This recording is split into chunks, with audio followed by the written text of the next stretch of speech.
Let's go. It's your back, it dey keep passing. It dey bring out the best thing. I dey feel your recipe. Make you give me that recipe. Fine, fine. Yeah, you fine. You so divine. I dey feel you die. Welcome back to a new episode of Awesome Entertainment. It's your boy Joel Awesome. We brought back a special guest. Me, Gabriella. For the second time, she's repping that OU because she knows what it is. She knows what the real school is. You know? Boomer Sooner. We're going to let her pose for the day, because we know what the real Sooner is. Anyway, we watched Backrooms because it was everybody been talking about it. It got Mordo. I love Doctor Strange. He's Mordo and Doctor Strange. So we still waiting for him to come back in Marvel. But anyway, that's another thing. Backrooms was fucking weird, but it was good. What did you think, Gabby? What did you think about that movie? I mean, you saw me talk to the screen. I'm like, goodness, leave him behind. She asking me questions. I don't know what's going on. Man, his name is Kane Parsons. The actor? The director. The director is 21. I said, damn. Prodigy, doing this thing. I thought this movie was cool. It was a little mysterious. Obviously, this is spoilers. If you ain't seen the movie, I figured you would have clicked on the review. But either way, we gonna spoil it. So if you ain't watched it, hit save, come back. But when the buddy was going into other dimensions, I kind of figured it was him as the giant pirate that was eating him. He was talking to his mind. So I don't know if it trapped in his mind or somebody else's mind. It was like a time lapse thing. That's what I got from it. I'm still not sure. We're going to watch an explainer to explain what's going on for us. But Gabby, would you would have ran through the rooms like that? Hell no. I wouldn't done shit. I wouldn't even been exploring nothing by myself. I was like, man, I would have called the government, FBI, he had somebody. The homie with the camera, Bobby and Homegirl. But you see what he did, though? That's behind. He wasn't. Oh shit, man! It was so crazy. I was like, man, they just doing too much. Man, I'm not exploring. I said, you got the footage you need. Take it out there. Like it's just. But my thing is, it was very confusing to me because I was trying to understand the pieces. It kind of felt like a dream to me. Like you had a dream about something so crazy. And you're like, okay, let me put this together. Let me put pieces together and do all that. And I'm like, me watching that, I said, man, I could do something like this. Okay. Something crazy. I mean, shit, you 21. Yeah, I'm 25. Anybody can do it. I thought I could do something like this crazy. Yeah, right. Watch my movie, be like, yeah, she was trapped. All right, so they're going to explain it. We're going to pause it in between, see if we understand it or if we were right. But let's check out ScreenCrush. Now, I know not to turn the damn volume up as loud as I had it last time. Mm-hmm. All right, let's go. Left you with quite a few questions about the liminal space itself, the entity that resides within, the guys in the hazmat suits, and what the hell was that ending? Hey, welcome back to ScreenCrush. I'm Colton Ogburn. Now, this movie may have been the first time you have actually heard of the Backrooms, or so you thought. But if you were on the internet in the early 2010s, you have definitely seen these walls, especially this picture. So what we're going to do here is break down this movie and explain the ending. But first, I want to give you a little bit of history on the Backrooms itself. This is the Backrooms, and so is this, and this, and this. Basically, the Backrooms, they are a liminal space, an endless dimension of rooms that you can access by clipping or glitching out of reality. Let me explain. The Backrooms urban legend, or creepypasta, started back on 4chan in 2019 when someone started a thread on 4chan's paranormal board with this photograph attached. The anonymous poster also said, if you're not careful and you no-clip out of reality in the wrong areas, you'll end up in the Backrooms, where it's nothing but the stink of old moist carpet, the madness of mono yellow, the endless background noise of fluorescent lights at maximum humbuzz, and approximately 600 billion square miles of randomly segmented... Are we promoting other brands up in here? God's sake, Trust me, this is Awesome Entertainment. Around nearby because it sure as hell is hurting you. And thus the internet myth myth caught on like wildfire. After that initial post, people began to post their own backrooms, even creating their own subreddits to post new lore on. Now, one of the new lore pieces established was the backrooms having levels, which we saw adapted in this film. This idea of levels allowed backrooms fans to get creative with the liminal aesthetic. See, I feel like each level was a time lapse which of led to its own. many different video game and short film adaptations to be made within the following years. Severance creator Dan Erickson even cited the backrooms as his inspiration for the design of Lumen. Now, one of the most popular adaptations of the backrooms was Kane Parsons' 2022 short horror film, Backrooms Found Footage. This was the first of many backroom horror shorts that he posted on his YouTube channel, Kane Pixels. The web series gained so much traction among backrooms fans that in February of 2023, Deadline announced that A24 would be picking up the series as a full-length horror film adaptation. That being said, there is a lot of backrooms lore online from different niche communities, but for this breakdown, we're mainly going to focus on the lore from the YouTube series. It's still weird how this became a movie. I would say like the canon of the backrooms. Kane Parsons kind of has like an authority on this, but it is very. So I heard the other day that Hollywood is running out of ideas for movies and shows, so they're going to Reddit to find ideas. Do you feel like that's kind of what they did here? I mean, they did that for this old, what's this film with the Gremlins? The Gremlins? You remember the Gremlins? Yeah. Like, people thought that was, like, I remember being on YouTube and there were other content creators talking about how ridiculous the Gremlins was. Like, they wasn't expecting it to make so much money in Hollywood. They gave the dude free creativity. Like, I guess they spent, like, millions of dollars to produce the film. And it was like, we're never doing that again. But come to find out, like, the film ended up becoming a hit. So I think this might end up being the same scenario, or I don't know. These are like this is like a YouTube or a Reddit community of like a fake supernatural thing that they put together and made a movie out of it. Like Tumblr. Yeah. Open source. So maybe they do one on Instagram comments. So going into this comment section. It makes me think, because my thing is Kendrick Lamar did the same thing with his rap beef with Drake. He took all the lines from the internet. So I mean, in the acting film. My bad, I ain't mean to control your computer. Don't never touch no black man computer.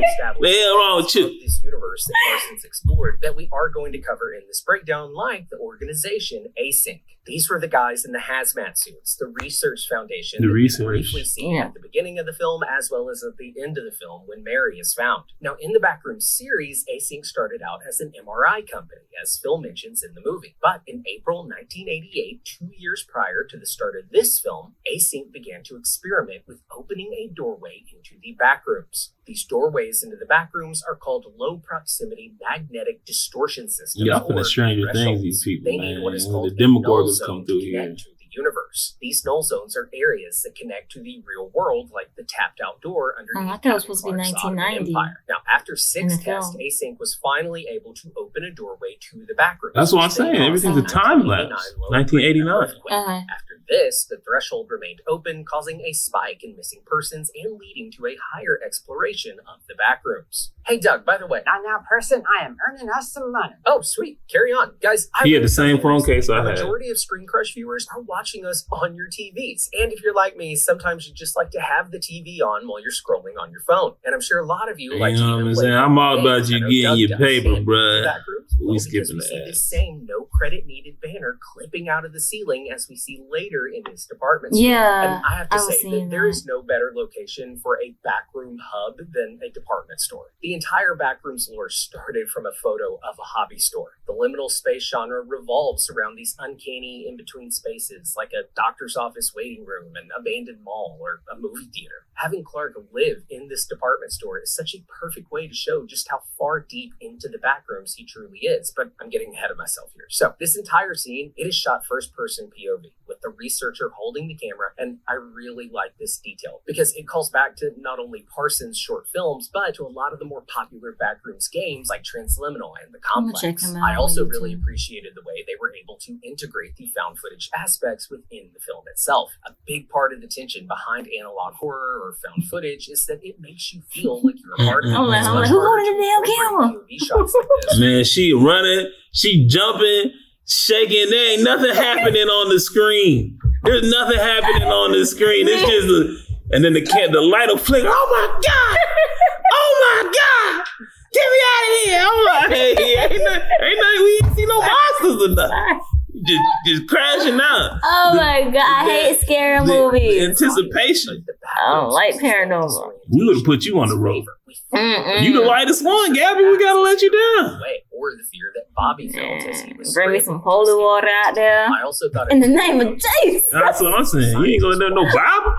Shoot. Better get that Bible. The only thing I remember is I could do all things in Christ. Amen. In the beginning. Now, this async researcher very quickly gets found by the entity. Now, at first, I had thought this was the life form from the Backroom series. We've seen this humanoid life form throughout a lot of Parsons short films, and it seems to just wander around this endless maze. However, now knowing that we are within Clark's backrooms, as indicated by the banner, I think this is actually Captain Clark that attacks the researcher. Yeah, we knew that was him.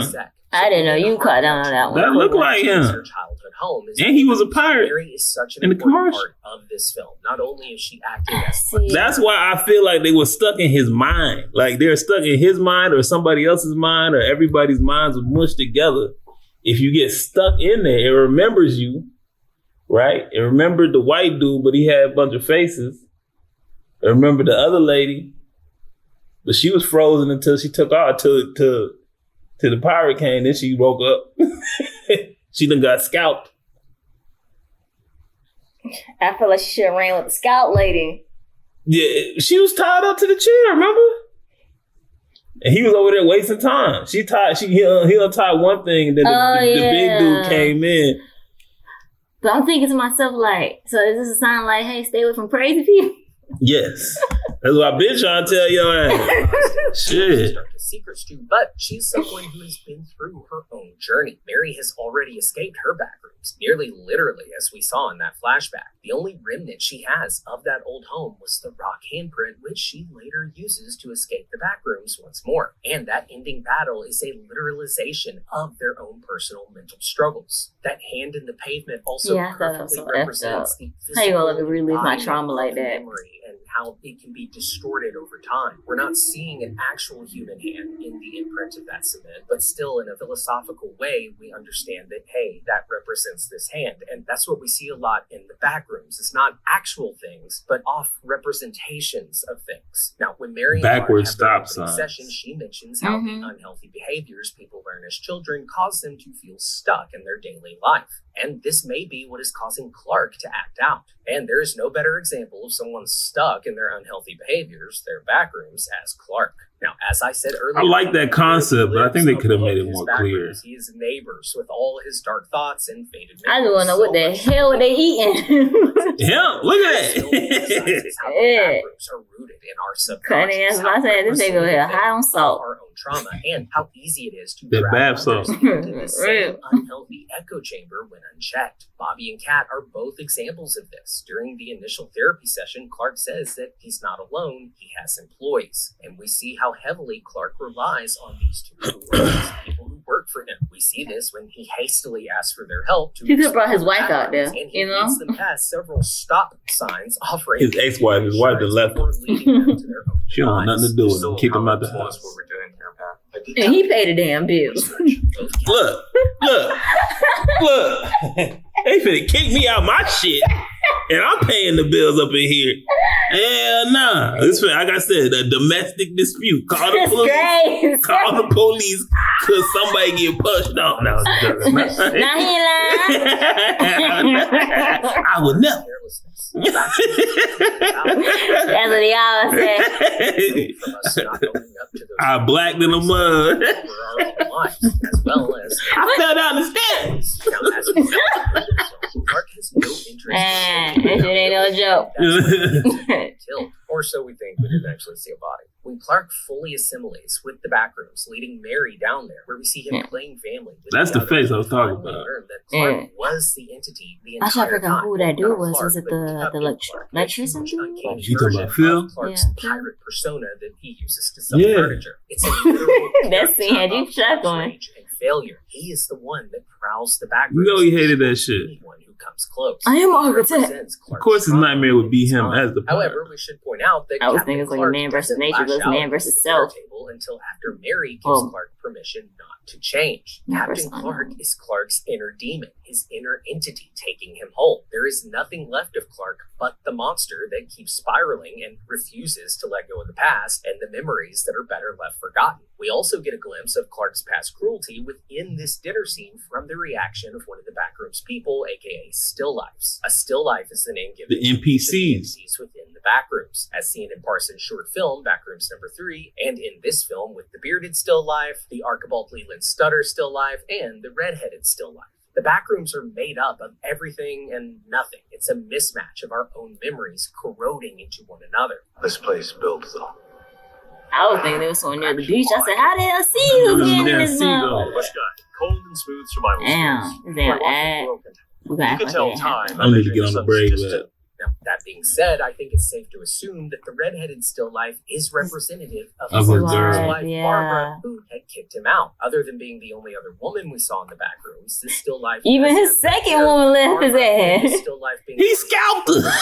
The still life Push your muffin is the cap hero back, there. Blue. Now, when the Captain Clark entity begins to approach the dining table, the redheaded still life begins to panic, running off into the corner. And this makes perfect sense because if the entity That's what his is ex-wife the did. embodiment of all of Took Clark's off on memories it. and secrets and traumas and And it makes you rage, think, like, did his and ex-wife Clark's really nights kick him out the drinking, house, or did it would he make kill her sense in that real this life? memory of Clark's wife would fear that memory. I mean, he of kicked Clark's her. She rage. kicked her But we out. have She to didn't say remember she was these are dead. Clark's memories, and with him being an unreliable narrator, Oh, well, he may killed never let Dad. Mary in on just how cruel But- he can be. I was trying to say, like, I was like, she kicked him out the house, but is it his fault or is it her fault? Like, y'all broke up, but is she just sick of your ass and the shit you doing and you coming home drunk and working late and you just the asshole? You calling her fat ass? Yeah, Maybe you deserve to be kicked out the house, dog. Like, you scalping her NPC?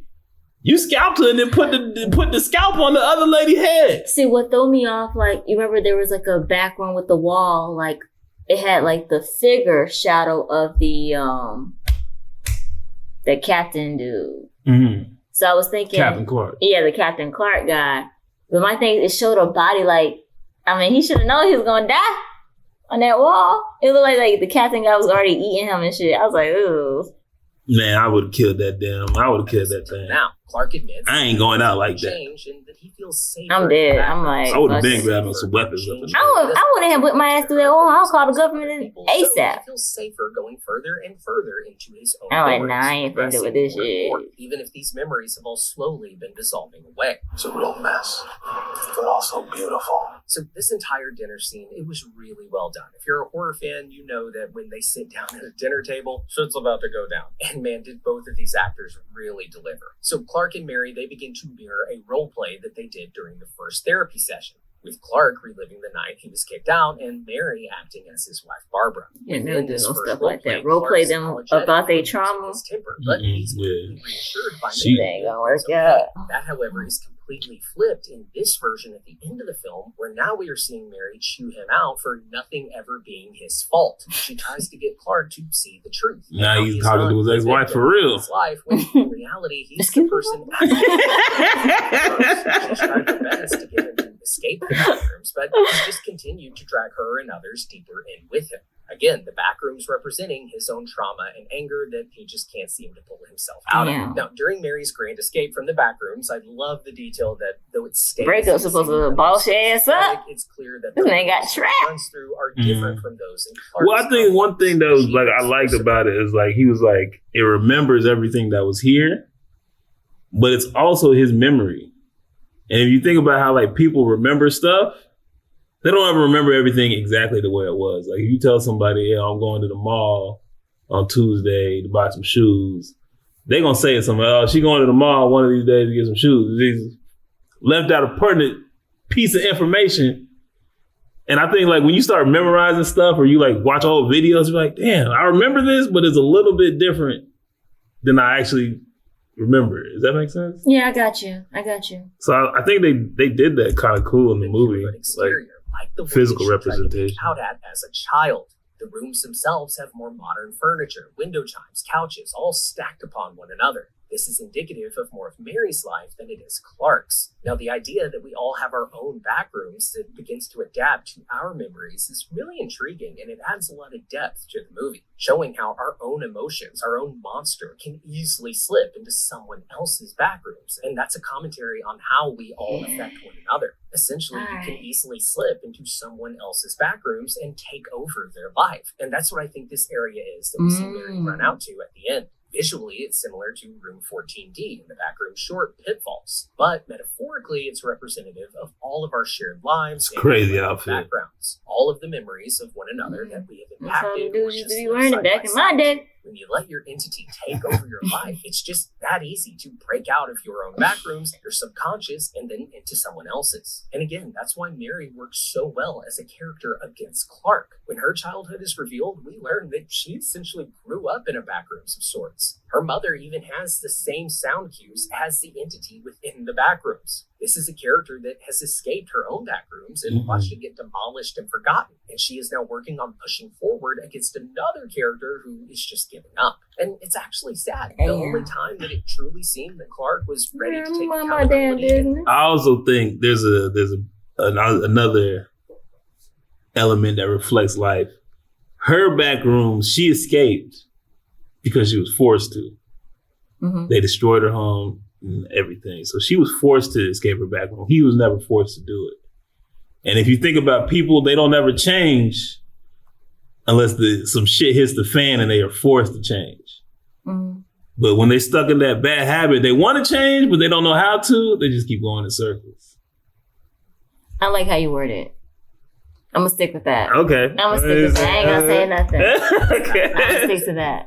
Y'all write that down. It was all too late. Mary had already decided that there was nothing that she could do for Clark. So in the end, she chooses herself. And man, that ending fight was cathartic. That's what you gotta do. To let another person drag I her gotta down put me into those first. backrooms, and she took the authority over her own path.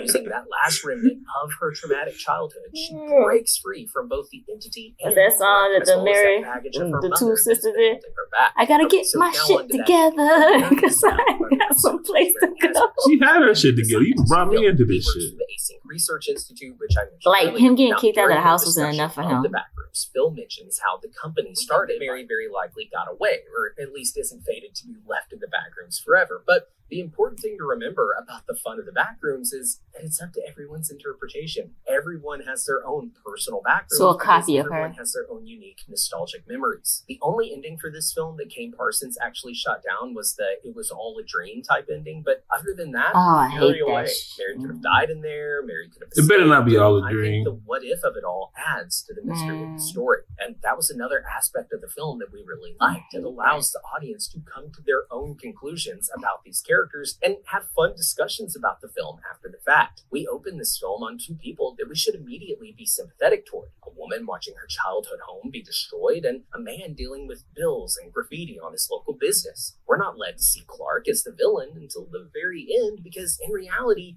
he's not a villain. He's just a guy. He's by no means a great guy, but he's a human, and only when he admits that he doesn't want to change for the better, that is when he truly merges with the Backrooms. Now, another thing that this movie did is it proved that you don't need a huge budget and Hollywood's top He director. succumbed Exactly. to That's all I was saying. He succumbed to Means his something. This movie not only expanded on the Backrooms lore, but it gave us two fantastic character performances. That was our interpretation of this movie. Special shout out to the writer of this video, Lee Mazzio. Let us know what you thought about the film down in the comments below. It was two And he was fantastic young, character too. performances. That was our interpretation of this movie. I think that was a good explanation. I agree with him mostly. I think it would have been, I like the movie. I think it was vague. That allows you to use your own imagination and come up with shit. But I think it would have been better if like they had the therapist kind of narrating the way, like saying what he's saying just a little bit throughout the movie. And then like kind of explain it. Like that would have been the perfect character to explain some of the stuff that goes run in people's heads. You know what I mean? I just hate that they ended the movie like that, though. But I'm just... You know, they gonna make us Backrooms 2 or something. You know, they gotta milk it. I was just lost at words. Like, it's just like Hollywood is just bored. They're just playing. That was a good movie. Was that was good, creative. Like, it wasn't a remake of a movie that then came out last year like they always do. Like, remakes. Backrooms 3, the remake. You know what I mean? It's something original-ish. Yeah. All right, scale of 1 to 10, what you giving it? Rotten Tomato, they got an 88% on it. Honestly, it was just so much. It's kind of triggering. So I just go ahead and give it a 5. 5 out of 10? She said it was mid. That's mid, y'all. Mid, skip. I mean, it's not my style of film anyway, but like, I give it a 5. Yeah, it's not my style. I'll give it a 7. I thought it was cool. I thought it was interesting. I think if, like I said, if they had somebody kind of explaining it, I don't like to be confused. At least throughout the entire film. Like, yeah, okay, start tying some shit, answer some questions.